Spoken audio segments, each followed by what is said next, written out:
All right. We are live on YouTube and being recorded.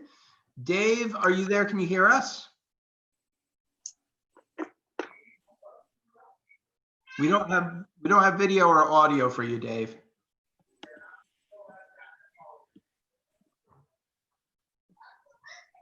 All right. Well, while Dave signs on, I'd like to call this meeting to order. Please rise for the pledge. I pledge allegiance Allegiance to of the United States of America, and to the republic for which it stands, one nation, under God, indivisible, with liberty and justice justice for all.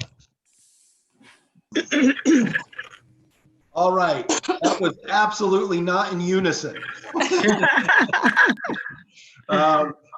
As always, we are operating under Governor Lamont's Executive Order 7B, allowing us to do virtual meetings as long as we are live on YouTube and have a recording for posterity. I see Dave is having issues and he logged off. He's logging back on. Give him a minute.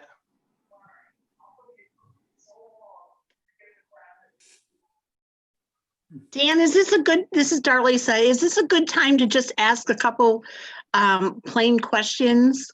It depends on famous last words, but I'll say yes.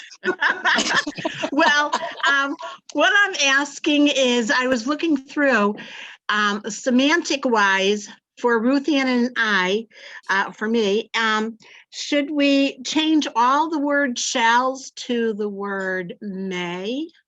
Oh, No, Okay. right? We're going to be very deliberate about where we say shall and where we say may. Okay. That's the most powerful word change in the In the chart. Right. Okay. I just needed to make sure I was on the right page for that. Yeah. Okay. Yeah. And the other general question was, I missed this part because last week it was my turn for tech problems. Did we include in the preamble the Duff Supreme Court for home rule? We didn't include the Supreme Court case per se. No, we did not. Okay. Like I can let me share a screen with you again while we're waiting for Dave. Where is my Word document? Here it is.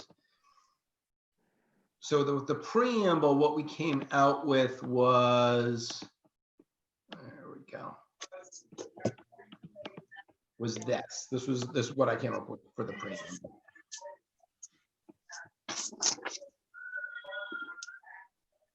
Right, that's what it was before. Right. But I'm just wondering if we want to put in there somewhere that it establishes home rule.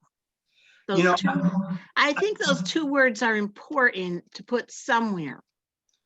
I'm fine with it. I don't think legally it's going to make much of a difference, right? Okay. Like, I don't think from a legal standpoint, state statutes is going to determine what home rule means. Okay. And so I'm fine with it if that's what everybody wants. I just don't know if it's going to have, I think your intent is to solidify standing on that Supreme Court case that says when there is a local issue that doesn't have a state interest, the charter shall overrule state statutes. Mm-hmm. I just don't know if putting two words in the preamble is gonna strengthen that argument or not. We can certainly ask. Okay. So let me Well, it might also fit somewhere in chapter 2. what's the motivation for including that kind of language, Alyssa? Well, we had quite a bit of discussion about it in the beginning when we began our meetings about it. And Gary was nice enough to do the research on it. And we had kind of all agreed that, yes, that should take precedent, and so I thought, okay, maybe we need to include that somewhere.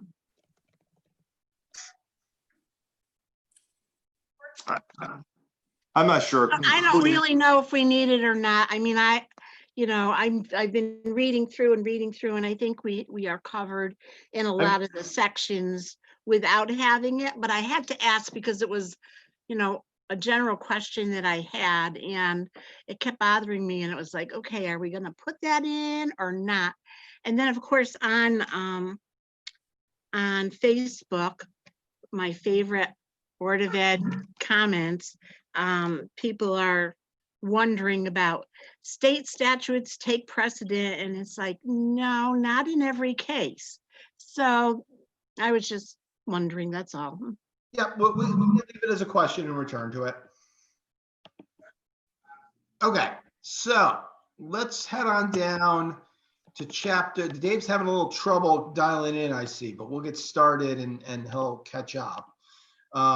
So down here, chapter 5, right? So we made it into chapter 6, but I wanted to bring us back to chapter 5 because I changed some things that I wanted to make sure we talked about. So as we talked about last time, rather than putting this up in chapter 2, I felt it better belonged here because it really only refers to the boards and commissions in chapter 5, right? It's not referring to the chapter 6 ones like the fire commission, right? There's no minority representation on the fire commission. So basically what I put in here is for 5.1, for all elected and appointed boards and commissions in chapter 5, membership shall consist of no more than members of one political party as per Connecticut state statutes, except where noted in this charter or otherwise prescribed by state statute. Why do I put that there? Well, we actually have a board of ethics that is explicitly 2 Republicans, 2 Democrats, and 1 independent. And I felt like, yeah, we don't want to make that a 4-1 board, right? That's deliberately there to be a bipartisan board. And as a board of ethics, I said, yeah, it probably should be. So that's why I worded it that way. I'm okay with that. Yeah, so am I. Me too. Cool. And then you'll see, the other thing I did was I just did a search for the word apportionment and took out the Board of Apportionment and Taxation wherever I found it. There were still a couple instances that I had missed. And then you'll see here, and we'll come back to the comments in a second, you'll see here that I just crossed out the numbers of maximum from any party in each of the sections. So, Yeah. go ahead. And then the only thing was the voting. And I remember we were talking, and Don and I had a little difference of opinion. But the more I think about it, is I'm okay with what Don suggested, providing each party shall nominate candidates equal to the maximum number they can be elected. If that's in there, and then we have something where if a party does not nominate the required number, we should put in there that they can go out and get petitions to a percentage, which I thought 5% works. And then when it comes to voting, we'll keep what was in there before, where each elector is authorized to vote for the full number of members that can be elected. So that's net, that's pretty much adding the language allowing for the petition, which we don't have now, right? There's no provision in the charter. Yeah, I think it's in state statute where if somebody didn't, they're able to nominate, if a party didn't, we'll just, clarify it in our statute. But, this time, what I didn't really like and what I don't like is each party, if you're looking at it as a, party representative, when like the Board of Ed, we had to go out and find 9 candidates. They're basically running against each other. And I like to see, where a party is able to nominate people that can win. Right, Darlissa, you were part of that. Yes, I You was. were nominated, and you probably would have been nominated as one of the 6 if we didn't have to run 9 candidates. Mm-hmm. Because the way it said before is you had to put it where anybody from any elector could have been on the party's ballot. Correct. And that's why 9 was put up. And I'm not sure that makes a lot of sense. And this is one where we just need to make sure, again, that this is allowed, right? Like this is one where, you're telling a private organization what's the maximum number of people that you can nominate. I think it's allowed. It's just one of those ones that I want to be sure, right? So this is That's fine. Yeah, this would be a question that we've got to poke around a little bit in state statutes and ask Corporation Counsel about. But as an idea, I like it. I think as an idea, I'm fine with it. You know, if I understand it correctly, I like it as well. I just don't know how you connect the dot in terms of the Democratic Party comes up short two candidates. And then how you encourage, I'm sorry, no, go ahead. Then you're just let everyone know in the charter that if they have a right not to put up that many candidates. They could put up 1, 2, or let's say Board of Ed up to 6. Right. And if they don't, then some registered person would be able to go out and circulate petitions and get on their ballot. Now, they can do that now, right, Gary? Yes. Mhm. So when I talk about connecting the dots, what I mean is, okay, they come up 3 short. Yeah. Now, is there a layer above that where you're going to encourage? No, I just think Candidates. we're specifying, because I'm not sure, the way our ballots were written, I talked to the registrar of voters and they said they checked with the Secretary of State. And I asked that to the town clerk and I got the same type of thing. I'm not sure Secretary of State, no one could kind of tell me exactly where I could read it, why we had to put up 9 candidates in the past, or you vote for 9. And it's kind of in our party rules or in our charter vaguely. So I would just like to clarify it so everybody understands it. So there could be a mechanism where if there's a process where it's opened up and people are encouraged, the Democratic Party hits the deadline and there are 3 candidates short. There's got to be a date, you would think, when. And that's in state statute. They have to pull petitions by a certain date. Okay. And literally, Gary, it's just this one sentence, right? Is you're not impacting the votes. You're saying any political party may nominate up to the number of seats they can win on any elected board and commission. On any elected board and commission, correct. I'm comfortable with that. I'm comfortable with keeping it seems like a reasonable compromise to me. I just want to make sure it's allowed. And then obviously if they under nominate, that's their right, but then somebody can petition on as per state statute. Right. Mhm. Right. Like that as well. Good. All right, we'll double check that one. Okay. All right, let me go back down here. Go back down to chapter 5. So one of the things in chapter 5, let me just go through section by section, make sure I didn't change anything else. So this was an ongoing debate that we had, and we kind of shelved it last time, which was, should we allow elected officials to serve on appointed boards and commissions as well? And in reflecting on this, my opinion, I was trying to think to myself, my opinion was yes. And I think where we came out, and we wanted to all think about it, but I think where we came out is we said people can serve on no more than 2 commissions, 2 boards or commissions, either 1 elected, 1 appointed, or 2 appointed, right? But anyway, no person shall serve on more than 2.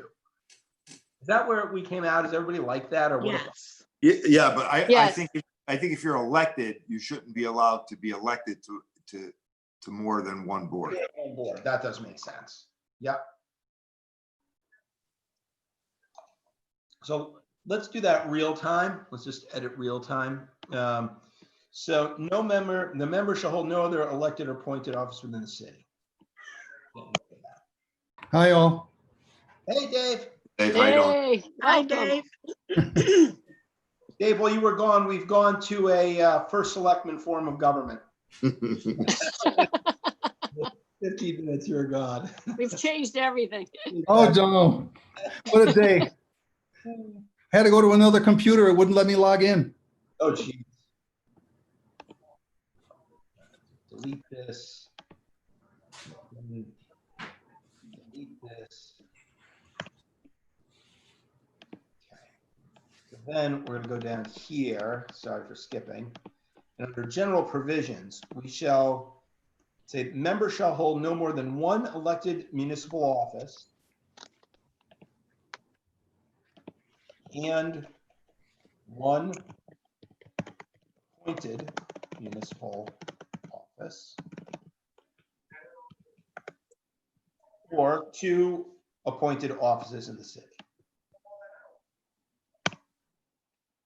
Right, so members shall hold no more than 1 elected municipal office and 1 appointed municipal office, Office is spelled wrong, not orifice. One appointed municipal office. One less thing that we have to look for. Yeah, pretty sure that's not gonna stand up in court. What, so yeah, I think I said, let's read it again, make sure I got it right. Members shall hold no more than one elected municipal office and one appointed municipal office, or 2 appointed offices within the city. I'm good with that. Me too. Yep. Good. All right. Then we'll go back up. See, other changes in chapter 5 we didn't talk about. All right. So library board just deleted the number there for the political parties. Same with planning and zoning, and got rid of the zoning officers. We talked about that. That's now under municipal employees. We talked last time, alternates may only substitute for a member of the same party. Here's one that I wanted to talk about that I found going through the language, is that for parks and recreation, it says the commission shall operate and maintain a system of public recreation facilities in the city, and subject to the approval of the mayor, shall appoint and may remove a director of parks and rec.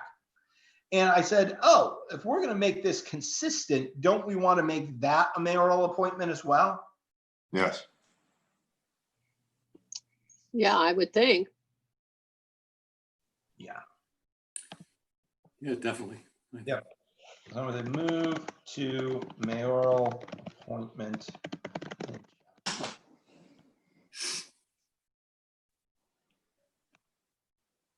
This. We'll put it back in.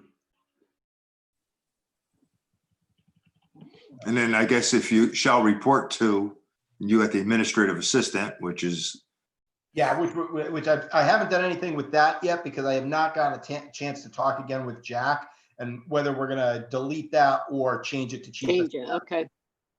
We left it off. Don felt very strongly that, hey, I really want a good reason why this is in the charter, and I just haven't gotten that. okay, I got you. Cool. All right.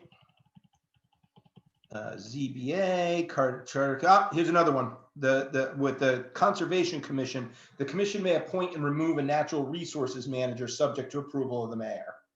Same thing, right? And then, Chapter 6, mayoral.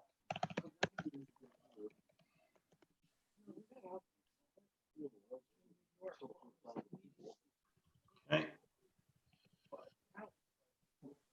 Economic development, no real change there. Inland wetland. Oh, inland wetlands I added in because they have alternates as well, just like P and Z. I just added in the phrase alternates may only substitute for members of the same political party. Again, just making it consistent with P and Z. Okay. That's good. We already talked about this. We took out the approval by the mayor. All right. We have public building committees. Technology committee. So reread this, and I tried to make it parallel with the rest of the sections. And you as you're proofing it, you can just read this to see your comment last time, and it was correct. It didn't flow in the same way, so I tried to get it to flow in the same way. They're requirements of what, yeah, they're still on lockdown, but we were able to do. I like that much better. Yeah. That's good.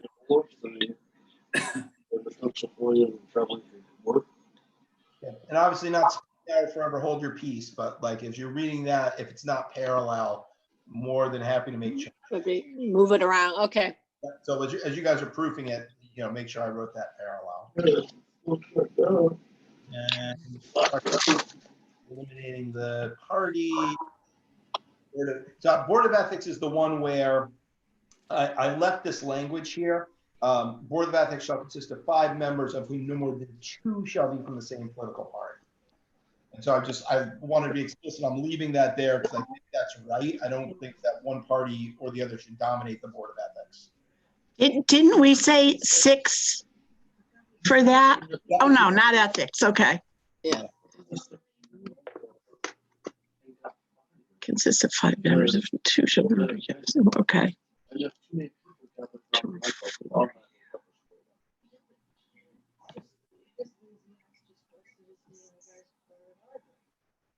Okay. And we'll put up the rest of this, ending with the rules that they can pass. Board of Aldermen can pass rules participating in voting in meetings when not physically present. Good, so this is how far we got. Then we said administrative assistant, we need to get information from staff. Okay, good. Dan, can we go back to section 5.4 on the quorum, section D? Yes. Okay, were we going to clarify that a little better? We had quite a big discussion about what constitutes a quorum. Yep. Half plus one for conducting business, and let's see, my notes say a quorum is half plus one for financial. Majority for regular business. Do we need to clarify that in this section? That was only the Board of Aldermen where we specified it. Anybody else could, all it needs is a simple majority. Yep.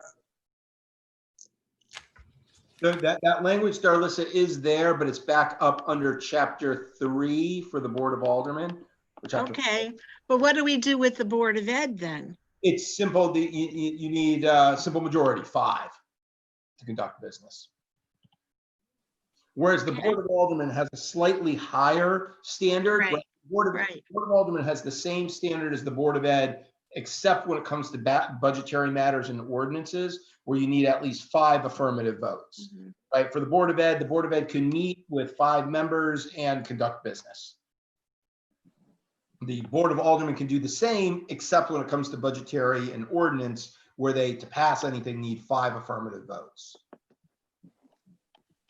You know, hey Dan, and you know what, I remember, you know, I guess it was in the press where A&T walked out of a meeting. Mhm. I always thought, Right. and I always thought that once you started a meeting, if someone leaves, it doesn't really matter. Under Robert's Rules of Order, you can have a quorum call technically. So this is the weird thing. So everybody could, I mean, this doesn't have to do with the charter necessarily, but everybody can leave.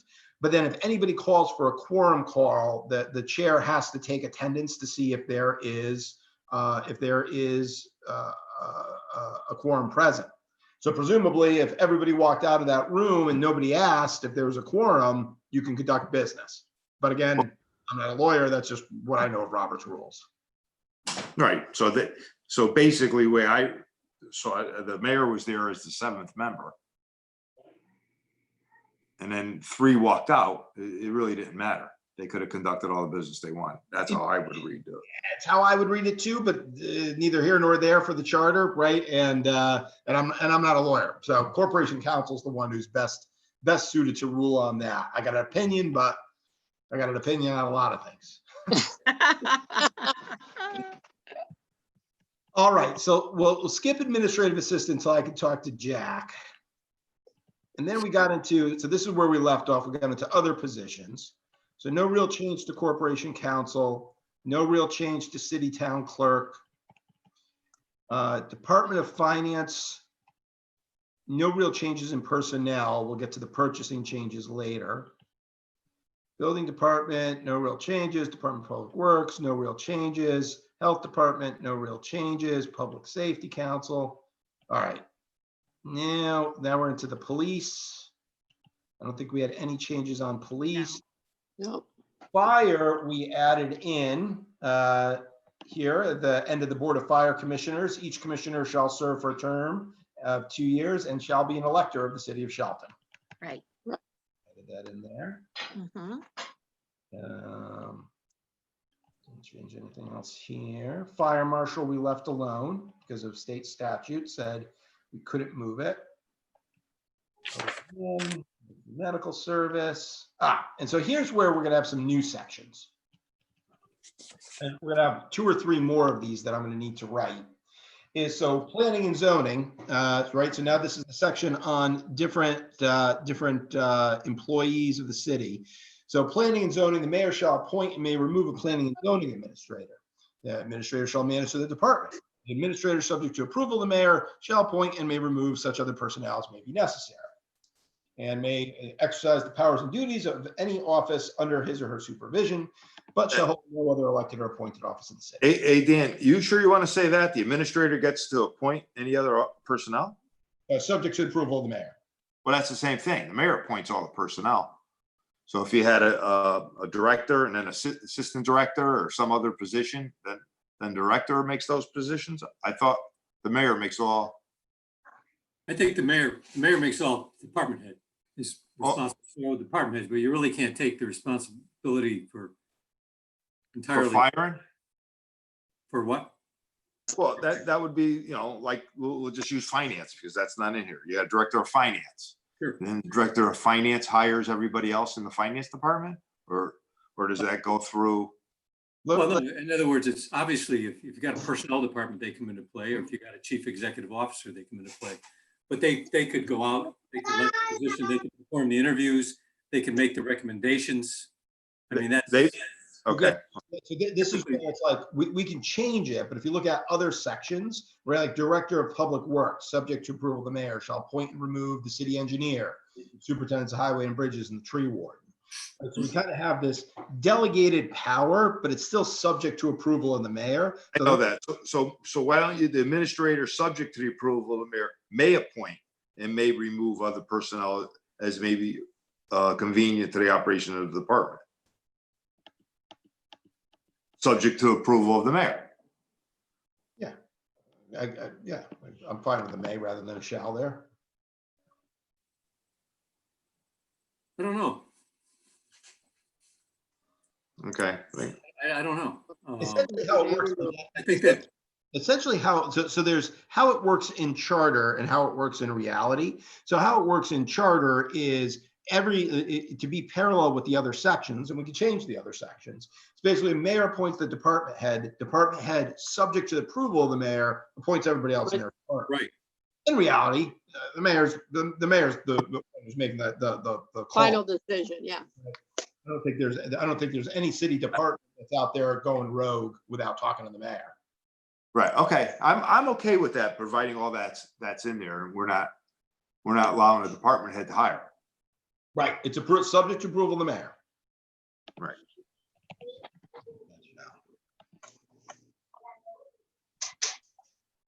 And then inland wetlands is just exactly parallel. And I'm going to put the same thing in for parks and for the one other one that we just did, the natural resource officer. So it's all parallel. It's all parallel with other positions, and it's the mayor's appointing.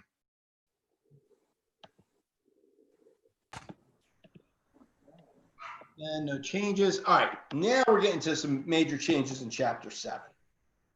So what I've done here, so this is where we're bringing to life the elimination of the Board of A&T. First things first, you'll see that because we take away the Board of A&T, we essentially take away one step of the budget process. So what I'm actually doing is I'm giving another month for everyone to submit their budgets, because now they don't have to go through 2 rounds of budget hearings in front of A&T and in front of the Board of Aldermen. Now we say instead, nope, everybody got to have it in by March 15th. And now we have through March 31st, the next 45 days for the Board of Aldermen to review and approve it. Yeah. You know what, Dan? When was it had to be in by what date before? I think it's still the same. I don't think But before. Said February 15th. February. Yeah, and this is even better because Dan, you recall being a senator. Doesn't the governor come out February 15th with his budget? It does. That's correct. So it makes sense to know what the town is kind of getting to kind of determine, how you submit yours. Yeah, at least give you a better indication. A Right? better indication. Yep, I agree. And it also gives the Board of Ed a little extra time. Well, that's the one I'm kind of thinking, because now you're basically, just making things up, because the governor, you could submit your budget, you probably do it the 14th to be due by the 15th. And on the 15th, everyone understands where their governor's coming, and he could cut or increase your revenue by a substantial amount. It's no guarantee that's what's going to come to the town, but it gives you a pretty good idea and a guideline. Right. Is the date acceptable to everybody involved? I mean, is Mark, have you discussed that with Mark? I've not discussed it with Mark yet. No. I can certainly bring that up with him to make sure that's okay. Yeah, I mean, the worst case is you go to, let's say, March 1st, you cut it in half. But I think waiting until after the 15th is smart. I do too. I like the 15th. But no, but I mean, not doing February 15th, I think you just don't have all the information. Yeah. I just think there's something we got to be cautious of when we're in this process. And because this is where most mistakes are made. Yep. Casually at the end when you say, oh, you know, and I think if we're going to be, I think it's these little points that you want to know there's a consensus. I like the idea. That makes all sense in the world. I think you just want to know there's a consensus so you can put it to sleep, not have to worry going forward. Let's check with both the mayor and John Anglace just to make sure. I think Don's absolutely right. Law of unintended consequences. Let's make sure we're not causing other pain or other problems elsewhere by doing that. And before you go further, can you go back to inland wetlands? It's not inland and wetlands, it's just inland wetlands. Oh, thank you. Okay. And then down below where it says inland and wetlands administrator. Shows you my level of expertise with inland wetlands. There you go. Only because I do minutes for them too. Yeah. All right. Back to budgeting. Other two sentences I've added in here, two other ideas we had. One, the Board of Aldermen shall be empowered to create the specific format of these budget proposals. And then also the mayor shall be empowered to give more time to any department unable to meet the deadline, right? So again, that even extra flexibility for specifically the Board of Ed if they need it, but written so that it can be for anybody. And then the budget that didn't really change this, except got rid of the word Board of Apportionment and Taxation. Got rid of subsection C here because it was required just to give to the Board of Apportionment and Taxation. And then the proposed budget. So this, now we go on the mayor with the assistance of Director Board of Finance shall prepare a budget for the city, and the mayor shall submit such budget to the Board of Aldermen no later than April 22nd of each year. Right, so again, moving it a month back, we'll make sure that that's okay. Such budget shall contain the following. Don't think we've changed any of that, except for such other information as may reasonably required by the Board of A&T. Okay. And if the mayor shall fail to submit a budget, then the finance director shall no later than May 1st, again, shifting everything a month, submit a budget conforming to the requirements of this section. Section 7.3 is then essentially eliminated, right? Which is the duties of the Board of Apportionment and Taxation on the proposed budget. Section 4, which is what if they fail to act on it. So, and I have to renumber here. We go on to section 7.3 now is publication, right? So still saying that upon receipt of the proposed budget from the mayor, the Board of Aldermen shall have copies of the proposed budget available. And it shall be posted on the city website. And then the Board of Aldermen shall have until, and this is where I got to make sure my timing works. Yep, until May 15th. Wait a minute. Yep. And then what about the newspaper? You take that out. Where is that? Oh, Right yep. there. Fourth line down. Yep. Yep. Keep going over. Yep, I see it. Thank you. I see that. Publish.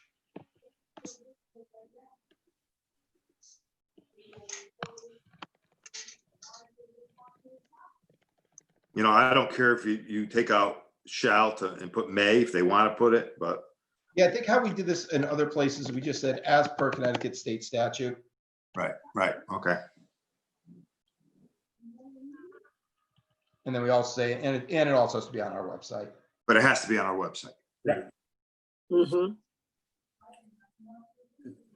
Okay. Catch care, thank you. Section 7.4, okay, so the Board of Aldermen now has the budget. They shall have at least one public hearing and such other public hearings as they deem necessary, the last of which shall be no later than May 15th. And then no later than May 31st, meaning they'll have 45 days with the budget, which seems like plenty of time. The Board of Aldermen shall adopt the budget in the mill rate. Watch James first. And then if they fail, right, so this is where if they fail to adopt the budget, then the mayor's budget goes into effect, right? So if they don't adopt any budget, whatsoever. Now, if they do adopt a budget, then the mayor has the power to veto, where this is where this was all complex. The reason this is all crossed out is it basically said, so this said, if the Board of Aldermen fails to adopt the budget, then the Board of A&T's budget becomes the budget that the mayor can veto. Mhm. Got rid of that. Then we say if the Board of Aldermen do adopt a budget pursuant to this, I got to fix the section number in here. I got something I don't like. Hold on a second. Hold on a second. New comment, fix section numbers throughout chapter 7. All right, what don't you like, Gary? In 7.8, right? Yeah. The mayor shall have the power to veto said budget only in whole and not by line item. Got it. You wanted to introduce a line item veto. I would like a line item veto. I think there's one thing in there he just doesn't like. He could veto that line. Got it? What are folks' opinion? We haven't really debated a line item veto. What are folks' opinion about that?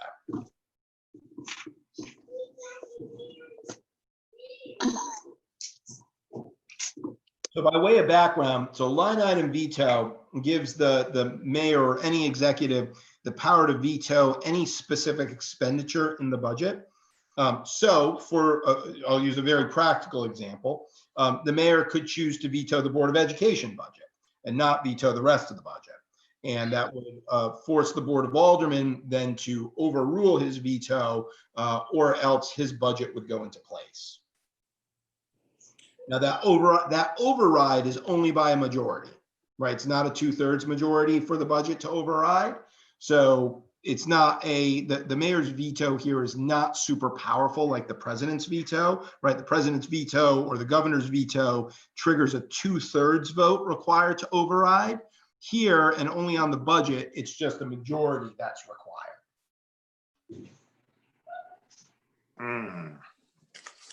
I think this is going to take a lot of thought. What's a line item? Technically, what's a line item? A line item in the budget would be defined as any line, right? Yes. The way this has been defined before is whatever line there is, and this is where my familiarity with the budget is like, so under each department, there's a line item for salaries, right? Correct. So that would be the thing he could veto. Or let's say there was a line item to purchase 10 police cars or dump trucks or whatever else, Or school computers. or computers. But this We're is not doing that this year. He could line item that, and then the budget still is in effect. It's a little problem with that off the top. You have a problem with that? Yeah, off the top I do. Like I said, we'd have to give it some thought. I don't think you want, I think a department or a Board of Ed or, they prepare a budget, and I think, I would have to give that a lot of thought. Well, I'm going to add Yeah, go it's ahead. Darlisa. I'm going to add in an example of the Board of Ed. We've consistently had a line item to purchase a truck or a backhoe. And actually, we don't really need that because we have city services. Anything that we need, we can get from the street department or, people within the departments of the city. It would be sensible for him to be able to eliminate that line item. Okay, so here I'm on. I don't necessarily agree with that. I think that, I think what we've done here, and I agree with it. I think that, we've made the mayor a much stronger position in this process, but I don't think you want to make it so autocratic that department heads or heads of these kind of quasi-military type, not quasi-military, but quasi-government type, whether it's a sewer authority or whether it's a board of ed or, I don't think you want to strip them of the ability to maneuver within the budget. And I don't think you want to subject them to that type of almost autocratic. I mean, basically what a mayor can do, I'm and sorry. I know he Gary. does. Go ahead. I muted you. I just have to stop you guys because a bunch of stuff was said that was factually incorrect. How do I unmute you now, Gary? Did I permanently unmute? Did I permanently mute you? Oh, Gary, if only I had this power in real life. There we go. You're not the first person that tried that there. No, my wife would like to give me a mute. But so let's be clear on what this is, right? So a line item in Shelton's budget, there's two types. There's on the city side and the Board of Education side. On the city side, there would never be a line item to purchase 10 trucks, right? There would be a line item for vehicles. That is the thing that you would allow the mayor to veto. He would veto the vehicles line, and the vehicles line would go back to the Board of Aldermen. On the Board of Education side, by law, there's one line item for the entire Board of Education. So the mayor could not go into the Board of Education budget and veto anything there. He could veto the whole budget and send it back, right? So that's just under state statute how it works for Board of Ed. So I just wanted to make that it doesn't invalidate anybody's opinion. I just wanted to clear on the facts. And the more I think about it, the mayor has the ability, he signs purchase orders. So if he doesn't sign a purchase order, you can't buy it. So if a department head requests something that he doesn't approve, he just doesn't sign it, and they don't get it. Gary, he's going to vet the entire municipal budget anyway. Right. The department head isn't going to have anything in his budget that the mayor hasn't already approved. That's right. So the more I think about it, it doesn't make sense. And if we leave this the way it is, it's probably fine. Yeah. Yeah, and while a line item veto sometimes may seem to make sense, I just wonder why they wrote it like this in the last charter. I think it goes to Don's point, right? Which is, I mean, the way this is written here from a balance of power between the executive and the legislative is actually, it's actually not as biased towards the executive as is the governor or the president, right? Because the veto can be overridden by a simple majority. Right. So the Board of Aldermen still has pretty much so absolute authority over the budget. It's not the mayor. It's only if the Board of Aldermen can't agree, right? The Board of Aldermen can't get to 5 votes on the budget. That's when the mayor becomes very powerful. But otherwise, they can override any veto with 5 votes. Right. So it doesn't really matter. It doesn't. So I'm comfortable having had the discussion, leaving that as it is. Okay. Likewise. I agree. Yep. Okay. All right. So that's the veto. If he doesn't exercise the veto, then the the budget of the alderman becomes the budget. And then subsequent appropriations, this is just me deleting the board or the Board of Apportionment and Taxation.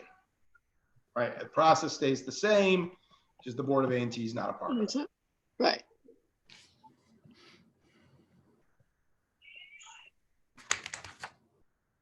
Right. This is so in the last 30 days of the year, there's the line items that the Board of Aldermen can do. And this is where we're taking all of those line item transfers and moving that to the Board of Aldermen. That's the last power that A&T had.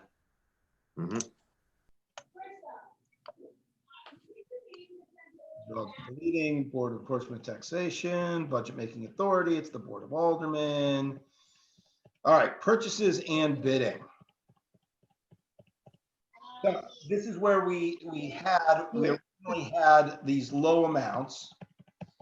And what I said instead is, look, as it says in state statute, anything over $25,000 or more has to be done by the invitation of sealed bids. And then got rid of the three, got rid of the rest of the language, right? Which was that you have to get 3 bids for anything up to X. And I just said that then the Board of Aldermen shall, not may, but shall establish regulations establishing house, oh, sorry, this is the wrong language. This is different language. This is, we had gotten away from the least, what was the cheapest bidder? Right. Responsible bidder, and instead said the Board of Aldermen shall establish regulations establishing how such bids will be awarded and any additional process they may wish to institute. The Board of Aldermen shall establish notice periods and mediums in line with state statutes. Right, so basically saying anything under 25,000, Board of Aldermen, you have to establish regulations on how you're going to deal with that, but we're giving you flexibility on how to deal with it.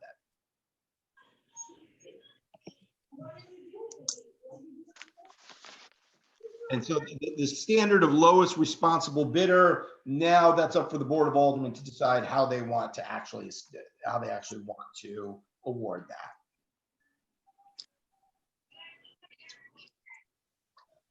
Reaction to that? Did I capture the spirit of what we wanted to do there in the language?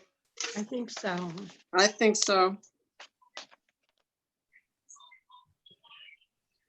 Okay.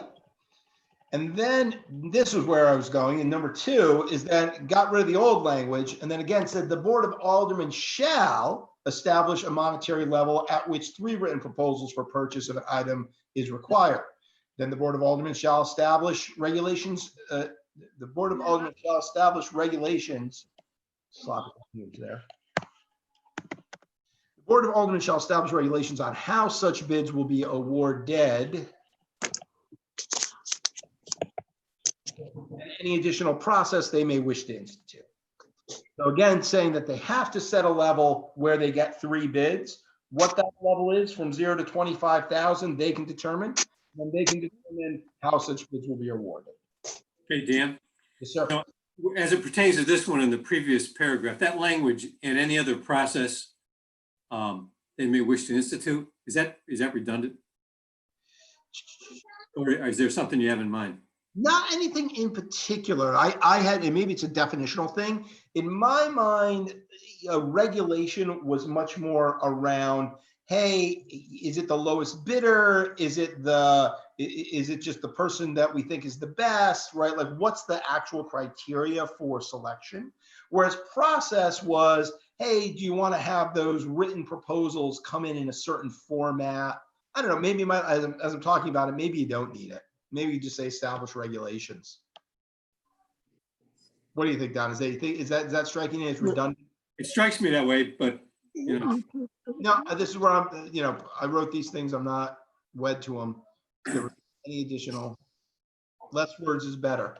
I think you could say, I don't know, is there a distinction between a rule and a regulation? You often see or is there a? Yep.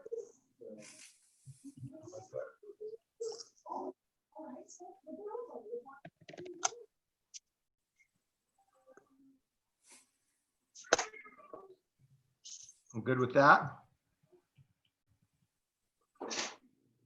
And then basically saying for all other purposes not covered by 1 or 2, the purchasing agent, or in the case of the Board of Education, the agent designated by the Board of Ed may make such purchases. And no change. Professional services. Waiving of bids requires 6 of 8 members. Placing Board of A&T with Board of Aldermen. And I think that was all the big ones. Petty cash, borrowing. So this was another big one we changed, which was changed this to they could borrow up to 3% of the authorized municipal budget for a fiscal year. And the Board of Aldermen may issue bonds or notes of an additional 1% of the authorized municipal budget by a 3/4. So basically what we said was it goes from 2 to 3 on a majority. And if you want to go up to 4% without a referendum, you can do that by 3/4 vote. Right, right. Right. Okay. And I think that was all the big ones. Let's just keep going. I don't think we changed anything on the merit system. Oops. No. Transition. All existing ordinances shall remain in effect. Nobody gets kicked off. Their boards, school district, vacancies.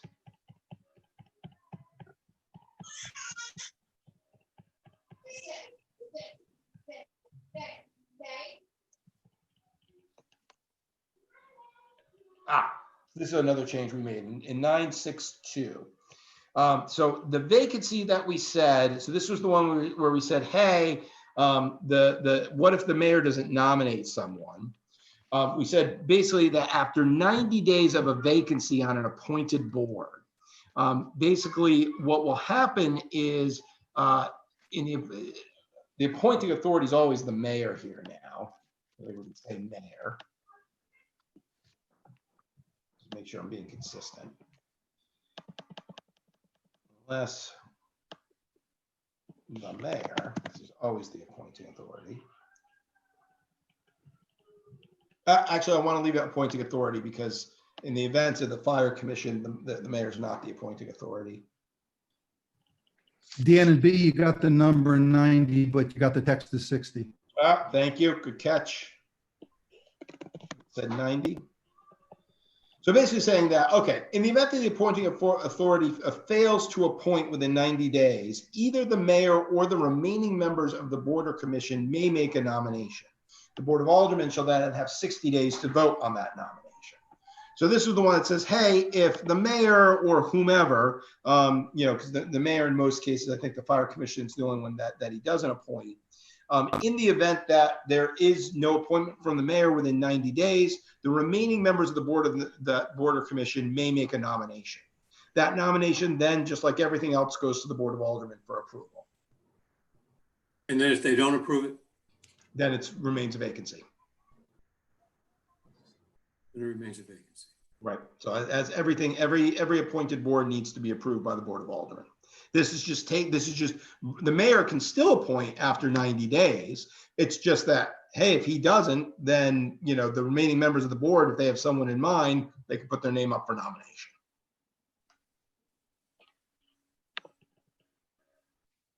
Hey, Dan, Yeah, and then the last thing, is the effective date, where's that? the last 9-12.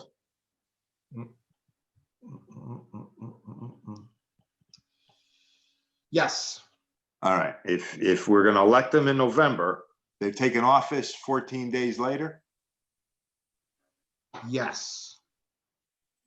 those dates should coincide. Wait. So if approved, no, this is the effective date of the charter.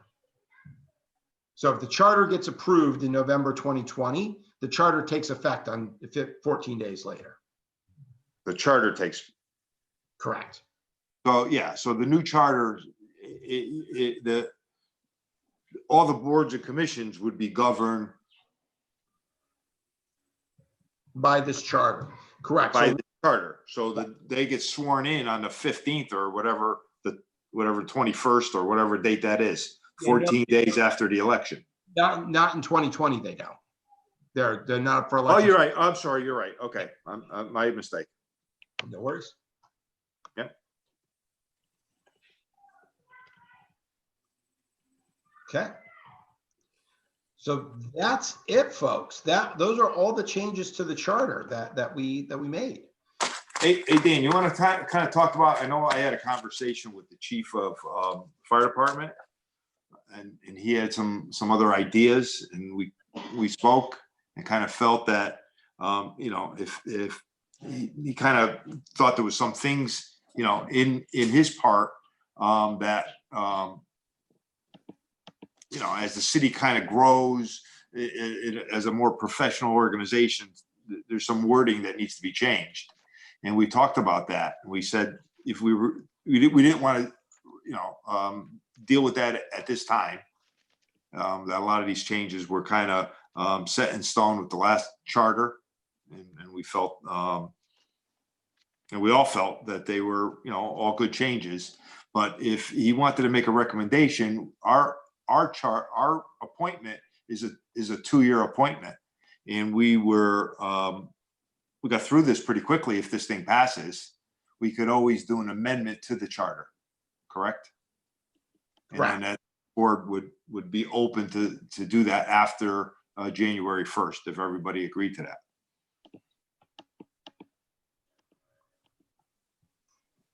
Yeah, so I think that's something we Sounds got. okay. That's something we got to deal with when we cross that bridge, Gary. I think. Right. I just wanted everybody to be aware that I did have a conversation with the chief. Good. Cool. All right. So here's where we are then. So we have a couple of outstanding questions that we have to nail down. And then we have kind of 3 things we need to do simultaneously, right? One is, once we've nailed these last couple questions down, give this over to Corporation Counsel to review, right? To make sure that we're not having any second order consequences we didn't think of. We've got language right, stuff like that. That's 1. 2, at the same time, give it to Darlissa and Ruth Ann to kind of go through with a fine tooth comb and make sure that we have all the proofreading done. And then 3rd is simultaneous to that, because all these things can run in parallel. We can vote to have our public hearing. And in doing the public hearing, we want to do it in the evening. Obviously, we want to maximize participation. And as I thought about it, based on our conversation last time, there's 2 ways we can do it based on the pandemic.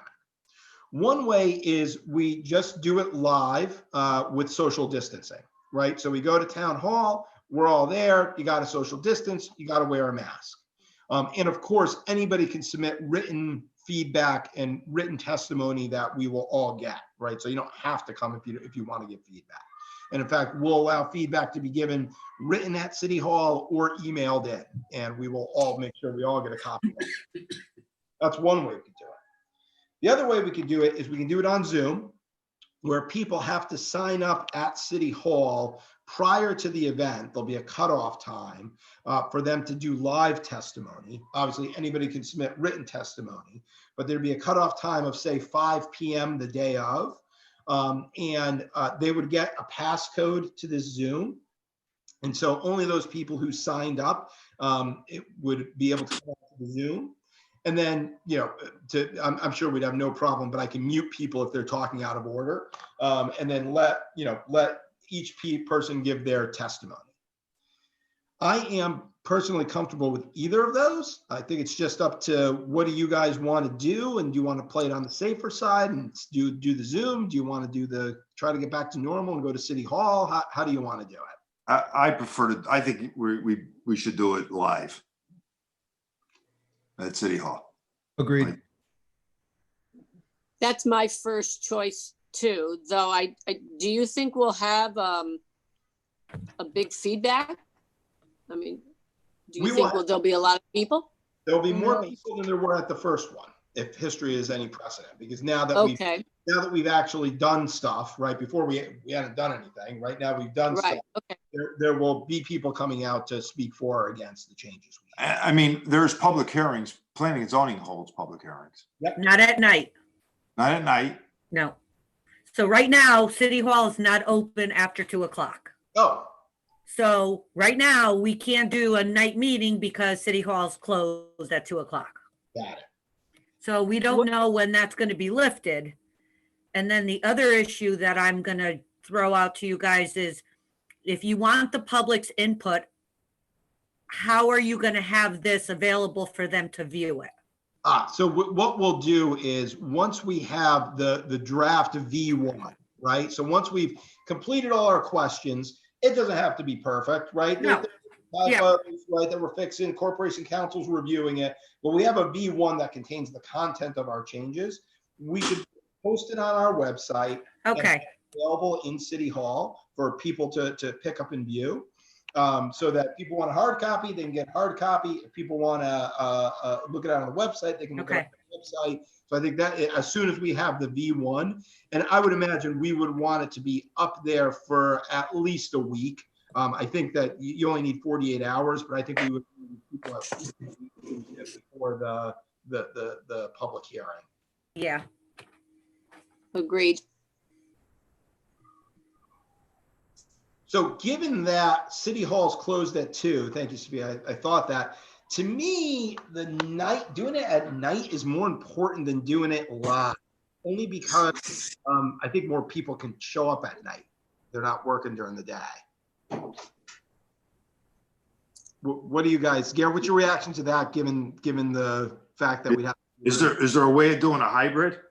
Could you do something live and then just open it up for an hour or something by Zoom? Keep the public hearing open? Say a little more, I'm not sure I understand. Let's say we go to City Hall for noon. Yeah.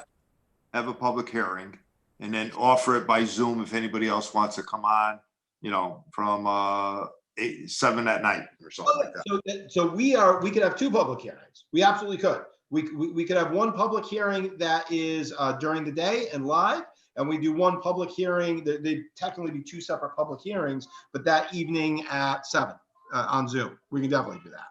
This way, if there was somebody that didn't have access to a computer, trouble logging on, they're able to show up. So we're trying to, Yeah, give everybody an opportunity.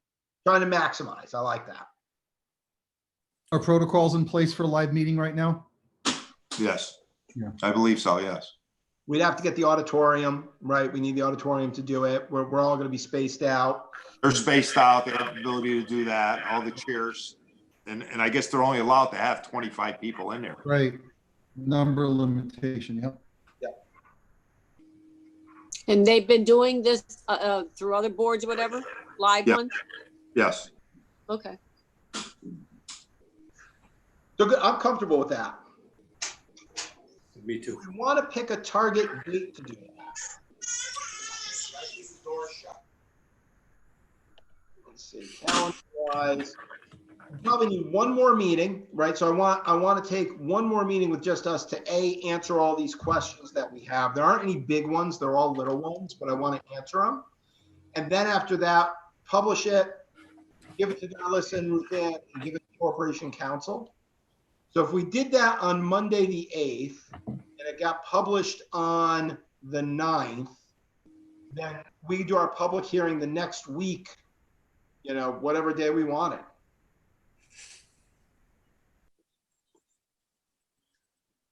Do people have a preference as to which day we do it? Now, if the public comes out and screams bloody murder on something, are we still allowed to make a change? Oh, yes. So what's going to happen is we'll do the public hearing the week of the 15th sometime. Okay. And then the week of the 22nd, we will meet again actually on June 22nd to discuss any changes that anybody wants to make. And if there aren't any changes that people want to make, I will probably schedule a live meeting. So I do think we should be live for the formal vote, for us to take a formal vote. I mean, I'll do it later in the week on the 22nd if there are no changes. And if there are changes, then we'll continue to have workshops like this to make those changes. Okay. Sounds like a plan. Okay. Makes sense. So, Dan, you're talking about a public hearing in like the first week of July? No. Talking like the week of June 15th. Oh, the 15th. Right, June Yeah. 15th, right? So June. Okay. 2 weeks from now, so our schedule would be, we meet next Monday and we finalize this version, right? So version 1, right? This is our presentation to the public, with a caveat that, we still need to proofread a little bit. And you know what? No matter of fact, Ruthann and Darlissa, there's no reason why you guys can't start proofreading Start. this, right? All right. We may change. So I will send you this latest version that I have, and you guys should just be getting proofreading that. And if you can do that between now and next Monday, that's perfect. Because then what we say is, okay, we have V1, it's been proofread, still needs to go through Corporation Council, but to the public, by and large, this is what it is. We vote on that on Tuesday the 8th, right, to send that to public hearing. Gets published on the 9th. And then we give folks at least a week, which means we do this on 16th, 17th, or 18th of June. And I won't know until tomorrow what dates are available, Perfect. because P&Z has the auditorium almost every day. Got it. So if you could check that out, and then we can talk. And you can't go in, and we can't go in 104 because you can't live stream it in 104. Absolutely. Well, and we want space, right? We want Well, Right. you need it to be able to be live and Zoom it, and you can't other than the auditorium. So I have to see what dates are available the week of the 15th. Oh, wait, even if we're just doing a live public hearing, you have to Zoom it still? Well,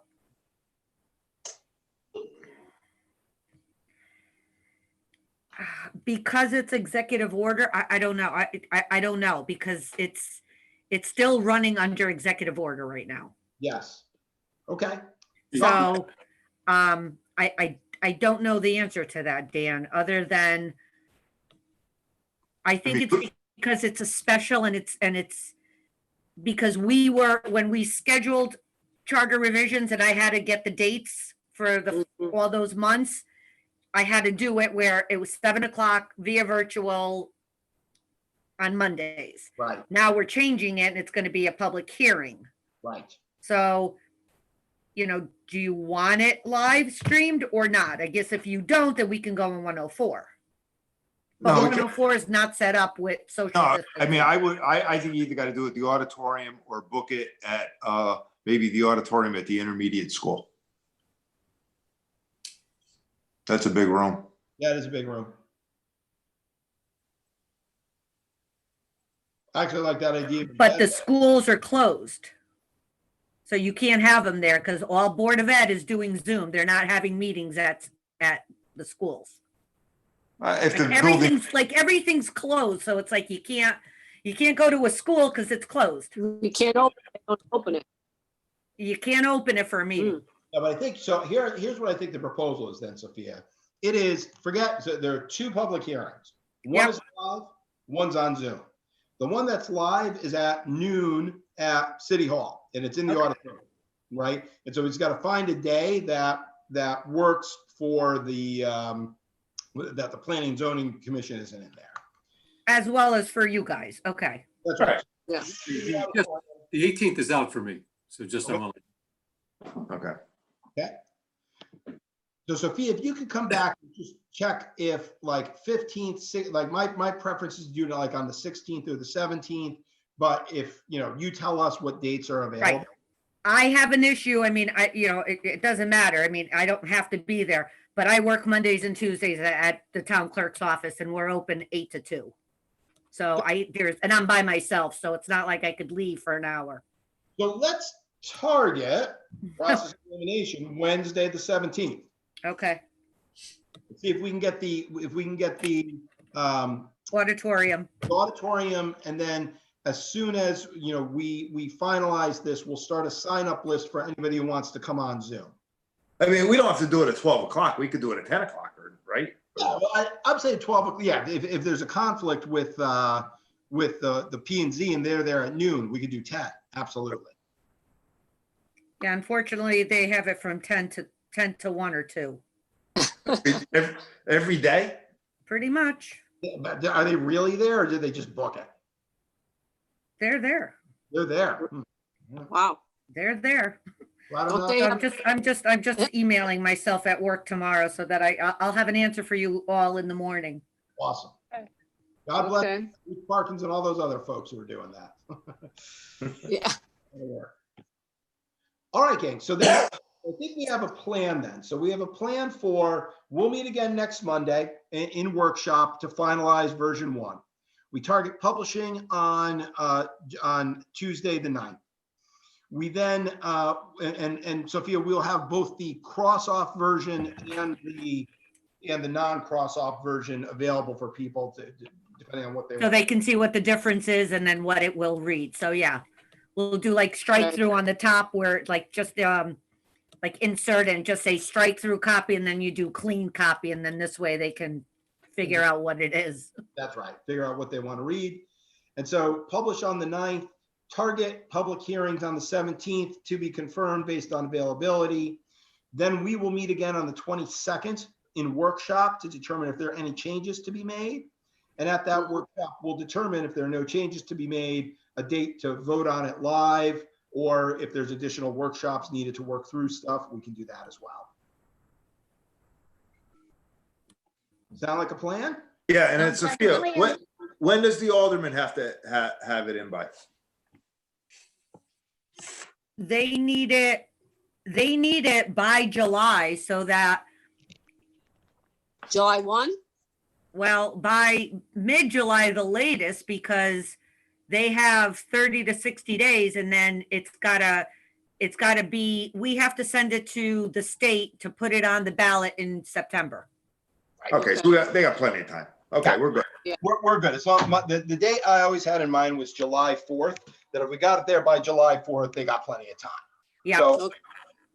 you know, I would not anticipate us having anything new that we're going to be putting in. It's more like if someone came in with a new idea at the second public hearing, it better be pretty compelling, right? They've had plenty of time to submit it. It's more so going to be that, hey, do we want to reverse something that we did because there was public outcry about it, right? That's really going to be the question. So, Okay. Okay, I'll get that language to you tomorrow, Dan. awesome. And I'll send everyone an email tomorrow morning on availability and give you some dates as well. Date. I will send out the latest version of this for people to continue to look at. And, you know, it's kind of funny. I've always said it's not yet speak now or forever hold your peace, but we're there. We're getting to speak now or forever hold your peace. If there's something you like or something, you know, something you've had second thoughts about, let us know. Because otherwise we're entering the final chapter. Okay. Okay. Anything else for the good of the order? All Well, I right. just wonder, since I have Darlissa Excuse me. here, when do you want me live? Or I think it might be easier live, but what do you feel? I think if we go through it separately, then talk on the phone, that might be easier for you and me. It's just the two of us. Oh, okay. You know, I mean, we could have our papers Okay. in front of us and, you know, go through it that way, and we don't have to go through Zoom. Because we're getting both copies anyway. so. Okay. The only thing is, can you email me your address, your phone Right. number, and All right. I'll email you mine too. Oh, Dan, okay. before Sounds I good. got- All right, folks, have a good week. Have a good week, thanks. Is there a motion to adjourn then? So moved. Is there a second? Second. Second. Ruth Ann. Motion by Delissa, second by Gary. All those in favor? Aye. All right, guys, have a good week. Thanks. Two. All right. Bye. Bye.